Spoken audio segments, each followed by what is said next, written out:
국사 한국사는 이무적.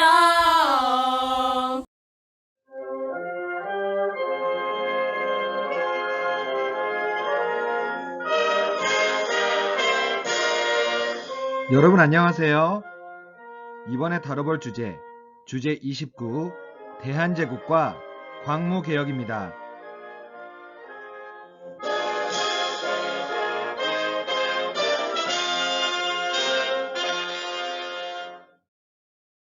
학습 목표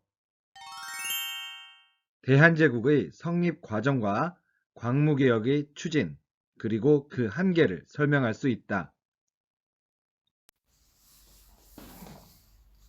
네, 저는 지금 서울 을지로에 나와 있는데요. 뒤에 건물이 보이시죠? 이 건물 이름은 환궁우라는 건물인데요. 원래 이 자리에는 환구단이라고 하는 건물도 있었어요.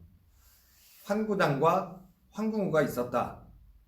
우리도 황제의 나라를 선포한다. 이런 뜻인데요. 고종은 이렇게 대한제국을 선포했습니다. 그럼 대한제국을 선포한 고종, 과연 우리나라를 어떻게 만들었을까요? 수업 속으로 한번 들어가 볼까요? 고고! 첫 번째, 대한제국의 성립. 고종은 아관파천으로 러시아 공사관에 머물러 있었지만 그래도 일본의 감시와 통제에서 벗어날 수는 있었죠. 그래서 나름 새로운 내각을 구성하고 개혁을 단행해 갑니다. 즉, 갑오 을미개혁의 일부를 원래대로 되돌려 놓았는데요. 바로 단발령을 폐지한다던가 내각을 폐지하고 의정부를 다시 부활시킨다던가 또 행정구역도 23부에서 13도로 재편성했죠. 선생님이 주는 TMI 시간. 바로 이 13도와 관련하여 행정구역의 변화를 살펴볼게요. 원래 조선은 8도로 나뉘어져 있었죠. 그러던 것이 2차 갑오개혁 때 23부로 나뉘게 되는데요. 이것은 일본이 간섭해서 일본식으로 행정구역을 재편성한 거예요. 그것을 다시 이 아관파천 시기 무렵에 13도로 재편성하였죠. 기존의 8도에서 일부를 남북도로 쪼갠 거죠. 이 행정구역은 현재도 쓰고 있는 행정구역이네요. 선생님이 이 이야기를 해주는 이유는 나중에 의병활동 부분에서 13도 창의군이라는 의병연합군이 등장하게 되는데요. 이때 공부할 때 왜 13도지? 할 거예요.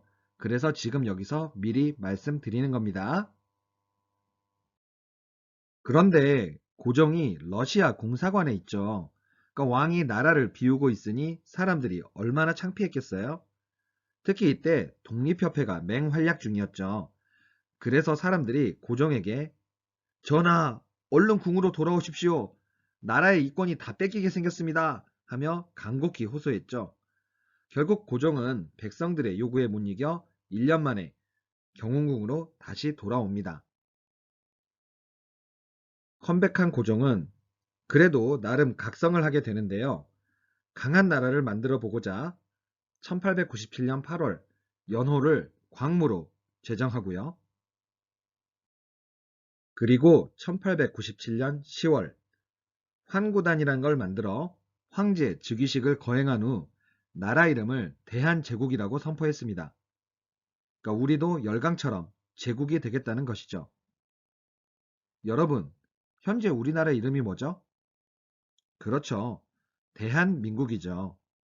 즉, 이때부터 지금까지 우리는 대한이라는 나라 이름을 갖게 된 거예요. 그리고 이때는 황제가 나라를 다스렸으니 제국이고요. 지금은 국민들이 주권을 갖고 있으니 대한민국인 거죠. 지금 보고 계시는 것이 황궁우와 환구단의 모습인데요. 황궁우? 환구단? 좀 생소하시죠? 하나하나 설명해 드리자면 바로 왼편에 있는 것이 황궁우인데요. 천지신의 위패를 모시는 곳을 말합니다. 그리고 오른쪽에 보이는 이것이 바로 환구단인데 황제가 하늘에 제사를 지내는 제단이죠. 특히 이 환구단의 의미는 그동안 동아시아 세계에서는 황제 호칭을 중국만이 쓸 수 있었는데 이 환구단을 설치했다는 것은 이제 우리도 황제 호칭을 쓰겠다라는 거예요. 다시 말해서 청과의 종속관계를 청산하고 자주독립을 표방하겠다라는 의지의 표현인 거죠. 현재 환구단은 남아있지 않고요. 서울 을지로 근처에 황궁우만 이렇게 남아있습니다. 이상 대한제국의 성립을 알아보았습니다. 두 번째, 광무개혁의 추진. 자, 아까 고종이 대한제국을 선포하기 전에 연호를 광무라고 정했었죠. 그래서 대한제국에서 실시한 개혁을 광무개혁이라고 부릅니다. 광무개혁의 목적은요, 당연히 전제군주제를 기반으로 강력한 나라를 만드는 데 있었죠. 개혁의 방향은 구본 신참이었어요. 여러분, 구본 신참이 뭐냐고요? 바로 옛 것을 근본으로 하여 새 것을 참고한다 라는 뜻이죠. 예전에 온건개혁파의 동도서기론과 얼추 비슷하네요. 하여튼 말은 좀 아이러닉하긴 한데 보수적인 개화 정책이다 라고 보시면 되겠죠. 그럼 여러분, 개혁 내용을 하나하나 살펴볼게요. 당연히 광무개혁은 황제권을 강화하는 방향으로 가게 됩니다. 그러기 위해서 군사력을 강화하였는데요. 먼저 원수부를 설치합니다. 원수부의 의미는요, 황제가 대한제국의 군사권을 모두 손에 쥐겠다라고 이해하시면 됩니다. 그리고 친위대, 시위대, 진위대 등 각종 부대를 확대 개편해 나가면서 군대를 증강시켜 나갑니다. 여러분 여기서 친위대는 황궁을 수비하는 부대고요. 시위대는 황제를 호위하는 부대, 진위대는 지방군대라고 보시면 돼요. 이 중 선생님은 시위대에 대해 좀 설명을 해드려 볼게요. 시위대는 황제 호위 부대로서 1개 연대 규모였고요. 보병 2개 대대, 포병 1개 대대로 구성되었다고 합니다. 1902년 그 숫자를 5,000명까지 증강시켰으나 1905년 일제에 의해 축소되더니 결국 1907년 공식 해산되어 버리고 맙니다. 여러분, 1907년에 이 부대가 공식 해산되죠.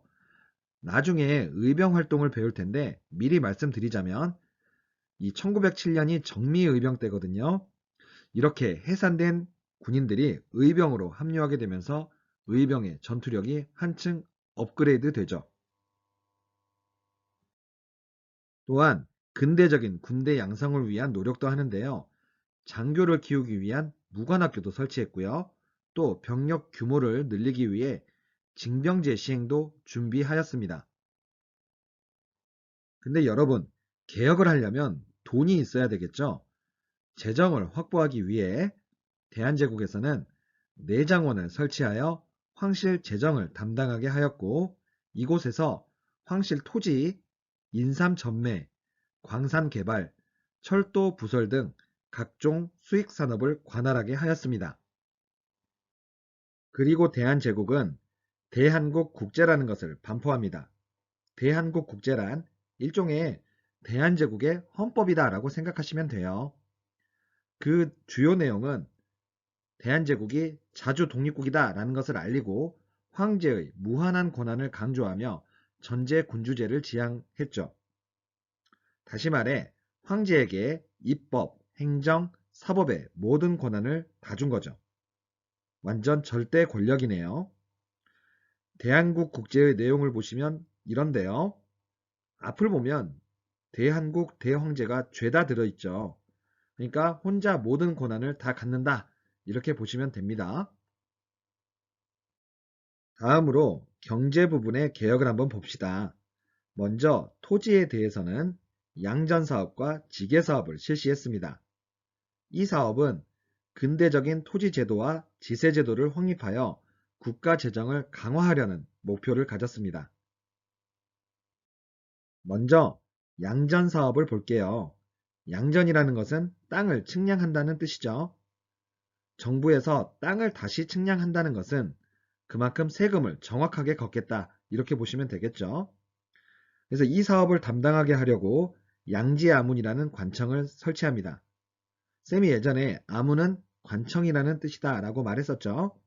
양지아문, 토지를 측량하는 관청이네요. 좀 더 객관적인 측량을 위해서 미국인 측량기사를 초빙하고 견습생을 양성하는 등 서양식 측량 방식을 도입하여 전국적으로 측량을 실시하였습니다. 다음으로 지게사업을 한번 봅시다. 지게사업은 아까 방금 배운 양전사업으로 토지를 측량한 뒤에 그 토지 소유권을 명확하게 해주는 거죠. 그리고 국가에서 지게라고 하는 문서를 발급해줘 사람들에게 토지 소유권을 보장해주는 것입니다. 역시 이를 위해 지게야문이라는 관청을 설치하고 토지 소유자에게는 지게라고 하는 토지 문서를 발급해 주었습니다. 지게는 관에서 발급한 문서다라는 뜻으로 관계라고도 합니다. 그리고 나중에 양지야문을 지게야문으로 통합시키면서 토지를 측량하면서 지게까지 발급해 주었죠. 이게 바로 교과서에 소개된 지게야문의 규정이에요. 특히 10조를 보시면 외국인은 토지 소유를 못하게 하였는데요. 당시 외국인들이 무분별하게 토지를 가져가는 상황 속에서 확실하게 토지 소유자를 국가에서 정하여 조세 수입도 늘리고 또 외국인에게 토지를 빼앗기지 않기 위해서 이렇게 했습니다. 양전 사업의 의미는요. 어쨌든 간에 근대적인 토지 제도와 지세 제도 수립을 위한 기초를 마련했다는 점에서 의의가 있죠. 하지만 이 양전 지게 사업은 안타깝게도 러일 전쟁이 발발하면서 중단되었고 이후에는 일제 강점기로 넘어가게 되었죠. 다음으로 상공업 진흥과 인재 양성 부분입니다. 고종은 상공업을 진흥하기 위해 식산 흥업 정책을 실시하였습니다. 여기서 식산 흥업이란 일본 메이지 정부가 서양 제국에 맞서 산업, 자본주의를 육성하여 근대화를 추진한다라는 정책으로 산업을 번성하게 하고 흥하게 한다라는 뜻입니다. 이러한 정책을 추진하기 위해 상업과 국제무역을 관장하는 기구도 설치하였고 이 기구를 통해 전국 보부상단의 업무도 관할하게 하였습니다.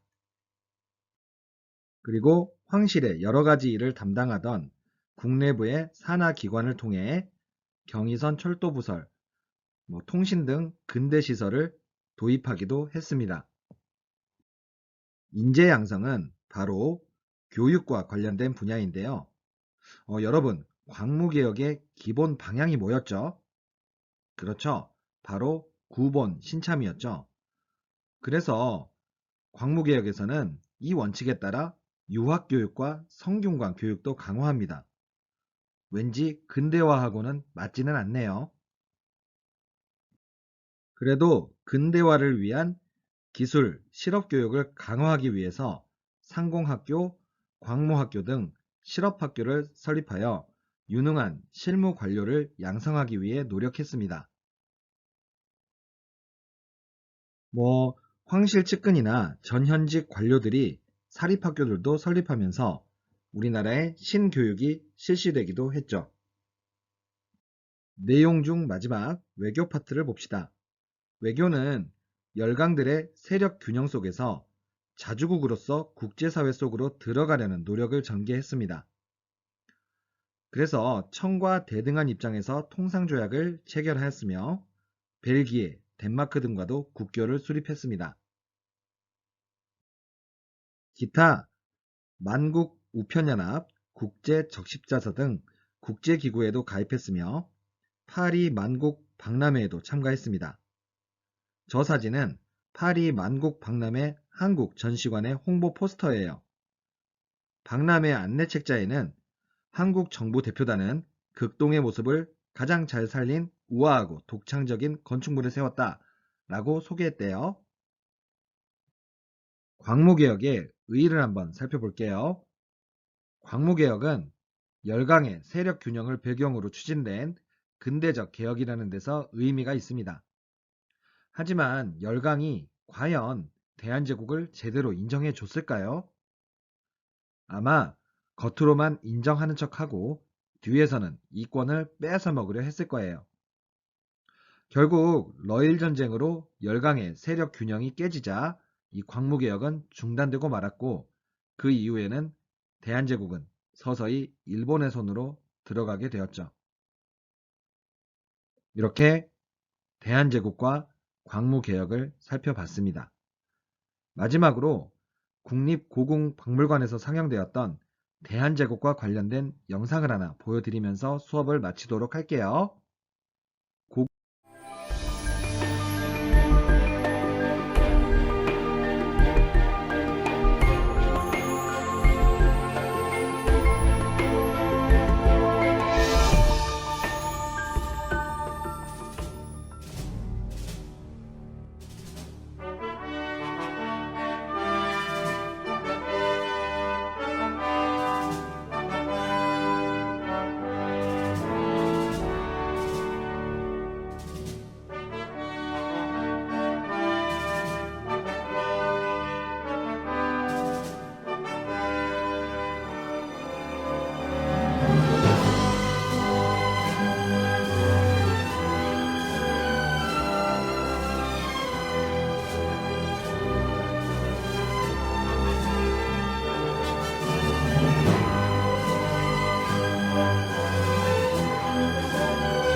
이번 수업은 여기까지입니다.